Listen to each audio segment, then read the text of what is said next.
মিশরের এক কলেজের এক যুবতীর ঘটনা। গভীর রাতে তিনি এক যুবকের কক্ষে করাঘাত করলেন।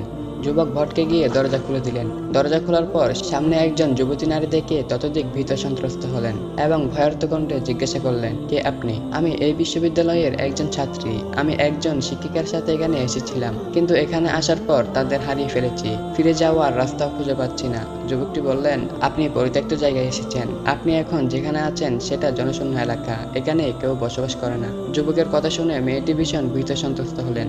তিনি অনুনয়ের সঙ্গে বললেন, তাহলে আমাকে সকাল পর্যন্ত আশ্রয় দিন। সকালে কোনো একটি উপায় বের করে বাড়ির ঠিকানায় ফিরতে পারবো। যুবকটি ইতস্তত করলেন, কিন্তু এই বিপদের সময় মেয়েটিকে আশ্রয় না দিয়েও কোনো উপায় নেই। তাই তাকে ঘরে প্রবেশ করার অনুমতি দিলেন। এরপর মেয়েটিকে নিজের খাটে ঘুমাতে দিলেন যুবক। একটি মাত্র কক্ষ, পাশে টকবকে যুবতী একজন নারী। হাদিসের বাণী বারবার তার কানে বাজতে থাকলো, যেখানে দুইজন গায়রে মাহরুম নারী পুরুষ একত্রিত হয় সেখানে তৃতীয় ব্যক্তি থাকে শয়তান। তাই যুবকটি যথাসম্ভব দূরত্ব রক্ষা করার চেষ্টা করলেন। মেয়েটিকে যে খাটে ঘুমাতে দিলেন সেই খাটের পাশে একটি কাপড় দিয়ে পর্দা সৃষ্টি করলেন। এরপর তিনি পর্দার আড়ালে গিয়ে পড়তে বসলেন। যুবতী মেয়েটি কিছুটা হাঁপ ছেড়ে বাঁচলেন। এই বিপদ সংকুল পরিস্থিতিতে গভীর রজনীতে আশ্রয় পাওয়া সত্যি সৌভাগ্যের ব্যাপার, কিন্তু পুরোপুরিভাবে নিশ্চিত হতে পারলেন না। বড় বিপদ থেকে বাঁচলেও ছোট আরেকটি বিপদ তার খুব সন্নিকটে বলে মনে হলো তার। একই ঘরে একজন যুবকের পাশে রেখে ঘুমানো কি কম বিপদের কথা? তাই যুবতী মেয়েটি বিছানায় আশ্রয় পেলেও শুধু এপাশ ওপাশ করতে লাগলেন। ক্লান্ত দেহ, নরম বিছানা পেয়েও চোখের ঘুমের কোনো আনাগোনা দেখা গেল না। তিনি বিছানায় শুধু ছটফট করতে থাকলেন। এরপর যুবকের দৃষ্টি থেকে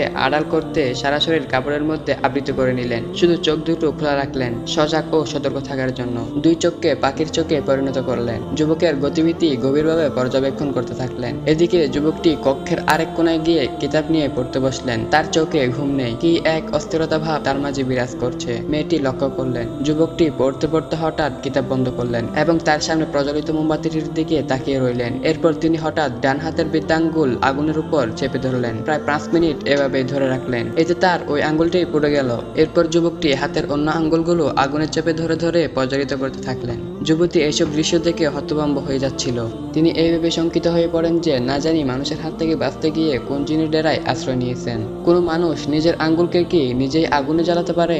যুবকটি জিন কিংবা ভূত হবে, এই আশঙ্কায় মেয়েটি ঘুমরে কাঁদতে লাগলেন। ফলে নিদ্রা হওয়ায় মিশে গেল। মেয়েটি ঘুমালো না। যুবকটির পরিচয় অজ্ঞতা ও এক অজানা আশঙ্কায়। আর যুবকটি ঘুমাতে পারলেন না আগুনে দগ্ধ আঙ্গুলের তীব্র যন্ত্রণায়। অজানা আতঙ্ক আর দুশ্চিন্তার মধ্যে দিয়ে সময় কাটল যুবতীর। ভোরের আলো ফোটার সঙ্গে সঙ্গে তিনি যেন নতুন জীবন ফিরে পেলেন। ঘর ছেড়ে বের হওয়ার তীব্র তাড়া অনুভব করলেন।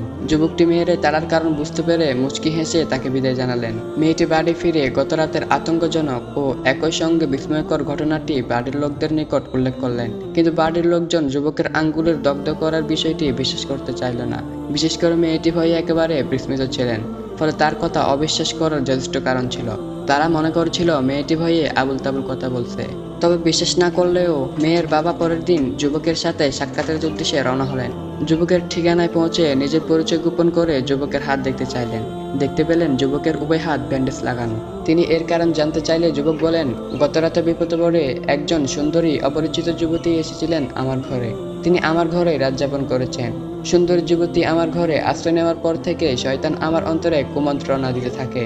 আমি মনে মনেই শয়তানকে নিয়ন্ত্রণ করার চেষ্টা করতে থাকি, কিন্তু কোনোভাবে শয়তানকে নিয়ন্ত্রণ করতে পারছিলাম না। ফলে শয়তানের কুমন্ত্রণা প্রবল হয়ে উঠলে আমি উঠে দাঁড়াই এবং জাহান্নামের আগুনের কথা স্মরণ করে মোমবাতির আগুনে হাত দগ্ধ করি, যাতে আমার আঙ্গুল দগ্ধ হওয়ার মধ্যে দিয়ে শয়তানের কুমন্ত্রণায় দগ্ধ হয়ে যায়। আমি যেন শয়তানের উপর বিজয়ী হতে পারি।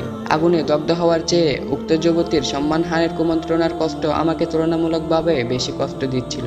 তাই আগুনে দগ্ধ হওয়ার কষ্ট তেমন অনুভব করিনি। যুবকের কথা শুনে মেয়েটির বাবা খুবই বিস্মিত হলেন। বিস্ময় লুকিয়ে রেখে তিনি যুবককে তার বাড়িতে আসার দাওয়াত দিয়ে এলেন এবং আসার সময় হাতে ঠিকানা তুলে দিলেন। আর তিনি মনে মনে প্রতিজ্ঞা করলেন এই যুবকের সাথে তিনি তার সুন্দরী কন্যাকে বিয়ে দিবেন।